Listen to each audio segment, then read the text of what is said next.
Điều này còn giá trị hơn việc cả nhà các người sống tầm thường. Công hiến lớn lao hơn nhiều.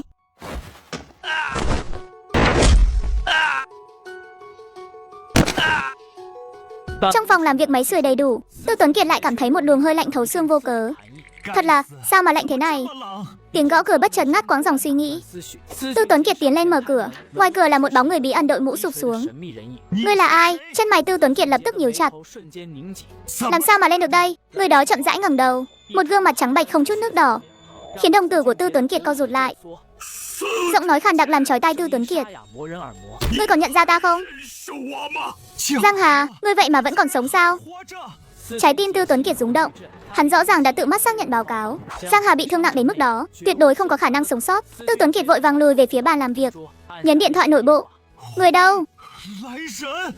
Mau tới đây ngay. Nhưng phản hồi hắn chỉ là một sự im lặng như tờ. Đừng gọi nữa.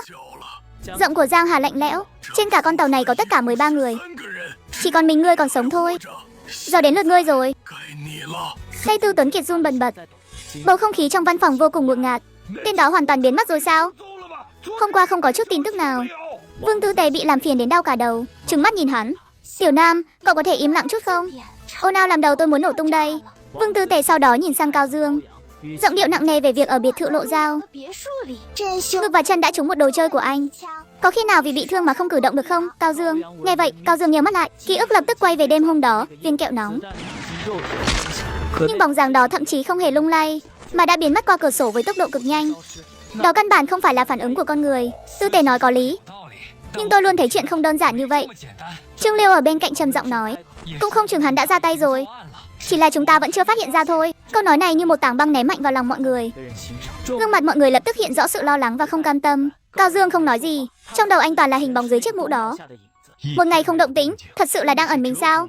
Hay là một cơn bão dữ dội hơn đang được nhen nhóm? Giang Hà. Tư Tuấn Kiệt mặt tái mét chằm chằm nhìn Giang Hà. Cái xác mà bọn gầy vớt lên là ngươi. Giang Hà đứng ở cửa, giọng lạnh lùng. Xem ra ngươi vẫn chưa quá ngốc. Tư Tuấn Kiệt toàn thân run rẩy. Ngươi đã xử lý hết tất cả mọi người rồi sao? Còn thiếu mỗi người thôi, Giang Hà nói. Đáy mắt cuồn cuộn sự căm hận đỏ ngầu. Nửa tháng trước, trên con tàu này, là ngươi đã ra tay với em gái ta, đúng không? Câu nói này như giáng một đòn mạnh vào đầu Tư Tuấn Kiệt. Hắn cố giữ bình tĩnh. Ha ha ha, ngươi đang nói cái gì vậy? Ta nghe không hiểu.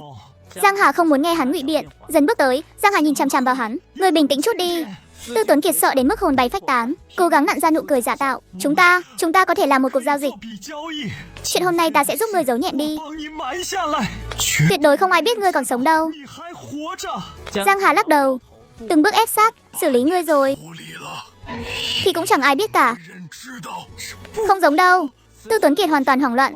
Ta có thể làm nội gián cho ngươi, giúp ngươi thám thính tin tức. Còn em gái ta thì sao? Giang Hà quát lên. Hắn chộp lấy chiếc cốc pha lê trên bàn. Con bé vẫn còn là một đứa trẻ. Tư Tuấn Kiệt bị đánh đến hoa mắt chóng mặt, cực kỳ đau đớn. Nhưng còn mãnh liệt hơn cả cơn đau chính là sự chán ghét và sợ hãi tận sâu trong linh hồn. Anh, áo của ta. Bệnh sạch sẽ nghiêm trọng của Tư Tuấn Kiệt không phải bẩm sinh, nhưng lần đầu thực hiện nhiệm vụ cho tổ chức, sau khi bị vấy bẩn, đã để lại bóng ma tâm lý nặng nề. Từ đó về sau mắc chứng sạch sẽ mức độ nặng. Ngay sau đó Tư Tuấn Kiệt đột ngột ngẩng đầu lên, thay thế vào đó là một sự cuồng loạn đến tột độ. Là ta làm đấy. Thì đã sao? Ánh mắt hắn tràn đầy sự oán hận sau khi sụp đổ. Ngươi không hiểu, ngươi chẳng hiểu gì cả. Lũ người tầm nhìn hạn hẹp các ngươi. Hắn nỗ lực gượng dậy. Đã bảo rồi, nhóm nước đỏ của em gái ngươi là bảo vật triệu người có một. Dùng trên người nhân vật cao quý đó, ngươi có biết có thể huy động được bao nhiêu nguồn lực, thúc đẩy được bao nhiêu dự án không? Ngươi căn bản không hiểu gì hết. Điều này so với việc cả gia đình ngươi sống tầm thường thì cống hiến lớn lao hơn nhiều. Giang Hà đấm một cú thật mạnh vào mặt hắn, đánh bay Tư Tuấn Kiệt ra ngoài.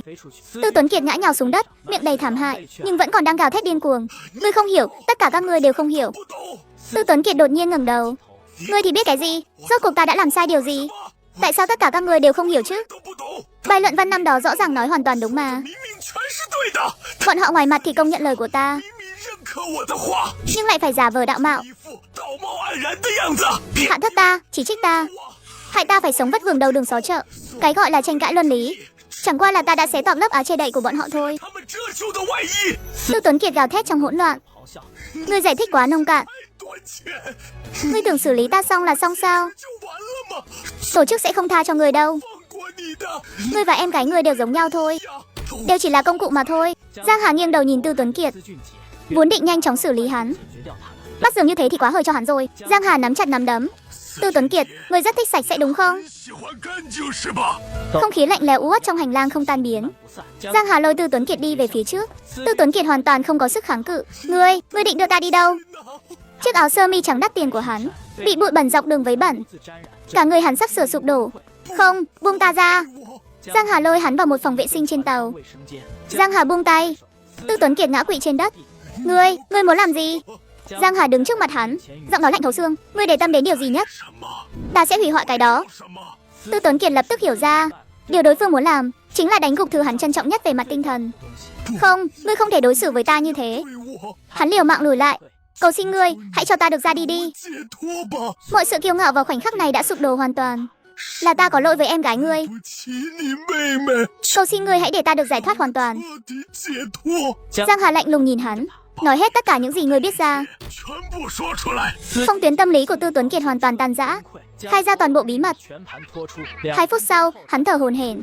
Những gì ta biết chỉ có bấy nhiêu thôi. Cầu xin ngươi, hãy cho ta được hẹo đi. Nhìn Tư Tuấn Kiệt một lòng muốn được đăng xuất. Ngươi thực sự nghĩ có thể được như ý nguyện sao? Hắn cúi xuống bên tai Tư Tuấn Kiệt, giọng nói trầm thấp lạnh buốt. Nợ mà ngươi thiếu không phải đơn giản vậy là trả xong đâu. Nỗi sợ hãi vô tận lập tức bao trùm Tư Tuấn Kiệt. Không, ngươi đã hứa với ta rồi mà. Đừng qua đây, ngươi đừng qua đây. 3 tiếng sau, cánh cửa phòng vệ sinh bị Giang Hà mở ra. Hắn bước ra ngoài. Bên trong, Tư Tuấn Kiệt ngồi bệt trên nền đất bẩn thỉu, trên người đầy vết bẩn, vẻ mặt thẫn thờ, miệng không ngừng lẩm bẩm, bẩn rồi. Tất cả đều bẩn hết rồi. Bẩn quá đi mất. Giọng nói ngày càng nhỏ dần, cuối cùng hoàn toàn tan biến vào bóng tối.